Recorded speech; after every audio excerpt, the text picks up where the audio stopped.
can see from my studio space is filled with mixed media materials.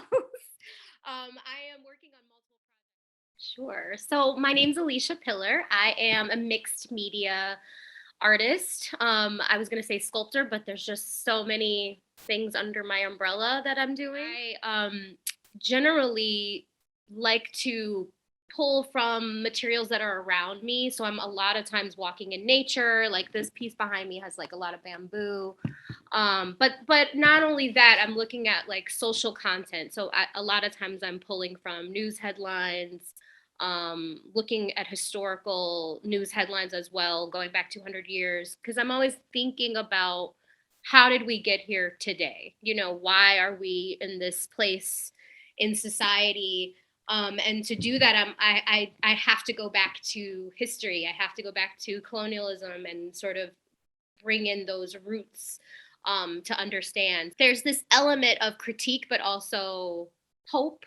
I actually studied anthropology and painting in undergrad. So I thought I was going to work in a museum. I thought I was going to be, I wasn't always an artist, but I thought I was going to be a painter or I was going to be going into museum studies.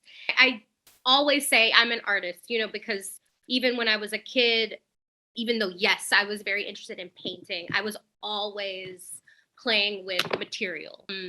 The shift really happened because I went to undergrad for, like I said, anthropology and painting. And then once I graduated, I was like, what am I going to do with my life? What job am I going to get? And I was in Brooklyn at the time. And so to make some money, I started to sell my like more craft work, which was hand painted clothing and sculptural jewelry and objects and things and beads and all kinds of smaller things. And so I really started to understand the more three-dimensional form through the jewelry work, because the jewelry work became more like it grew. It just became costumes. It became, bigger pieces. And that became limiting for me. I was like, this is not big enough. I need it to be more. I need more and more and more. So while I was in this sort of fashion world, I was always like at home playing, making sculptural things. Didn't have a clue where that was going to go, and then it wasn't until I got out of New York where I had more space to play. I moved to Santa Fe and I was able to have a backyard, and like build stuff. Once I got the word that what the show was about, I immediately knew kind of what I wanted to do, and I had already been working with with the color blue a lot, and not for any particular reason. It's just I don't even know. I think I was, I've been very much on this like history, like American, like red, white, and blue.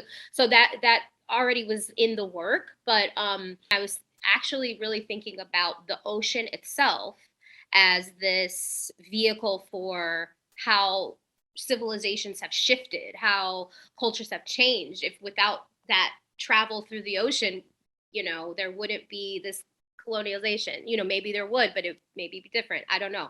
But thinking about the ocean itself as this object that started a lot of things, that also it's life. It's, there's all these layers to the ocean. But specifically for that image, I'm really thinking about how do we become empowered from this history. The images have like holes, like she's been shot, like there's a little bit of blood, but it's like, how do we still through this beat down of history of events, of trauma, how do we still create something new? And so even though the imagery is a little bit, there's like this play of like horror, but also strength. And the object, that last piece itself is like this blossoming, this opening shape. So I was really playing with that juxtaposition of like, we're living in hard times. Maybe we always have been, but we're pushing forward and blossoming into something brand new. And not necessarily brand new, but something that is like not forgetting the past, not not, not ignoring the wounds that we have within us, but taking that and like, taking hold of it. You know what I mean?